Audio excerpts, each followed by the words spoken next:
रामायण एक संस्कृत महाकाव्य है जिसकी रचना महर्षि वाल्मीकि ने की थी। दोस्तों, यह भारतीय साहित्य के दो विशाल महाकाव्यों में से एक है जिसमें दूसरा महाकाव्य महाभारत है। हिंदू धर्म में रामायण का एक महत्वपूर्ण स्थान है जिसमें हम सबको रिश्तों के कर्तव्यों को समझाया गया है।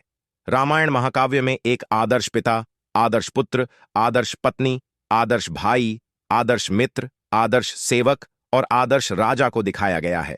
इस महाकाव्य में भगवान विष्णु के रामावतार को दर्शाया गया है, उनकी चर्चा की गई है। रामायण महाकाव्य में 24,000 छंद और 500 सर्ग हैं, जो कि 7 भागों में विभाजित हैं। उससे पहले मेरे चैनल को जरूर सब्सक्राइब करें। तो चलिए दोस्तों, आज हम आपको अरण्यकांड संपूर्ण रामायण की कहानी संक्षिप्त रूप में सुनते हैं। भगवान राम के वनवास को 13 बरस बीत गए थे और वनवास का अंतिम वर्ष था। भगवान राम, सीता और लक्ष्मण गोदावरी नदी के किनारे जा रहे थे। गोदावरी के निकट एक जगह सीता जी को बहुत पसंद आई। उस जगह का नाम था पंचवटी। तब भगवान राम अपनी पत्नी की भावना को समझते हुए उन्होंने वनवास का शेष समय पंचवटी में ही बिताने का निर्णय लिया और वहीं पर वह तीनों कुटिया बनाकर रहने लगे। पंचवटी के जंगलों में ही एक दिन शूर्पणखा नाम की राक्षस औरत मिली और वह लक्ष्मण को अपने रूप रंग से लुभाना चाहती थी। जिसमें वह असफल रही तो उसने सीता को मारने का प्रयास किया।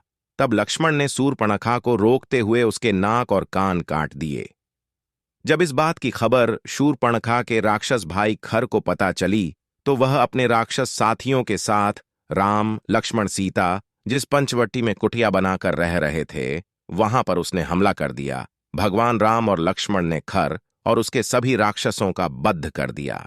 जब इस घटना की खबर शूर्पणखा के दूसरे भाई रावण तक पहुंची तो उसने राक्षस मारीचि की मदद से भगवान राम की पत्नी सीता का अपहरण करने की योजना बनाई।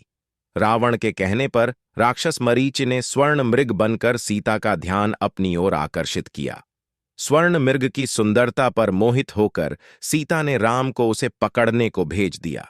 भगवान राम रावण की इस योजना से अनभिज्ञ थे, क्योंकि भगवान राम तो अंतर्यामी थे। फिर भी अपनी पत्नी सीता की इच्छा को पूरा करने के लिए वह उस स्वर्ण मृग के पीछे जंगल में चले गए और माता सीता की रक्षा के लिए अपने भाई लक्ष्मण को बोल दिए। कुछ समय बाद माता सीता ने भगवान राम की करुणा भरी मदद की आवाज सुनाई पड़ी तो माता सीता ने लक्ष्मण को भगवान राम की सहायता के लिए जबरदस्ती भेजने लगी। लक्ष्मण ने माता सीता को समझाने की बहुत कोशिश की कि भगवान राम अजय हैं और उनका कोई भी कुछ नहीं कर सकता। इसलिए लक्ष्मण अपने भ्राता राम की आज्ञा का पालन करते हुए माता सीता की रक्षा करना चाहते थे।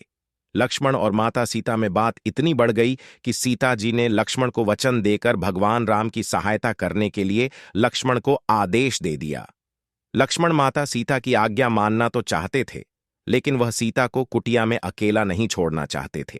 इसलिए लक्ष्मण कुटिया से जाते वक्त कुटिया के चारों ओर एक लक्ष्मण रेखा बनाई ताकि कोई भी उस रेखा के अंदर नहीं प्रवेश कर सके, और माता सीता को इस रेखा से बाहर नहीं निकलने का आग्रह किया। और फिर लक्ष्मण भगवान राम की खोज में निकल पड़े। इधर रावण जो घात लगाए बैठा था, जब उसने से रास्ता साफ देखा तब वह एक साधु का वेश बनाकर माता सीता की कुटिया के आगे पहुंच गया और भिक्षा मांगने लगा। माता सीता रावण, जो कि एक साधु के वेश में था, उसकी कुटिलता को नहीं समझ पाई और उसके भ्रमजाल में आकर लक्ष्मण की बनाई गई लक्ष्मण रेखा के बाहर कदम रख दिया और रावण माता सीता को बलपूर्वक उठाकर ले गया। जब रावण सीता को बलपूर्वक अपने पुष्पक विमान में ले जा रहा था तो जटायु नाम का गिद्ध ने उसे रोकने की कोशिश की। जटायु ने माता सीता की रक्षा करने का बहुत प्रयास किया और जिसमें वह प्राणघातक रूप से घायल हो गया।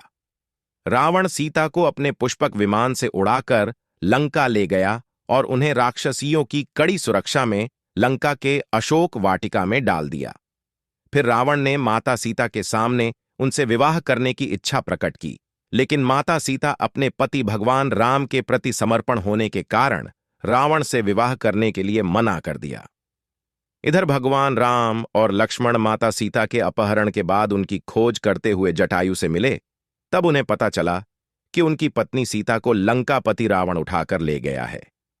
तब वह दोनों भाई सीता को बचाने के लिए निकल पड़े। भगवान राम और लक्ष्मण जब माता सीता की खोज कर रहे थे तब उनकी मुलाकात राक्षस कबंध और परम तपस्वी साध्वी शबरी से हुई।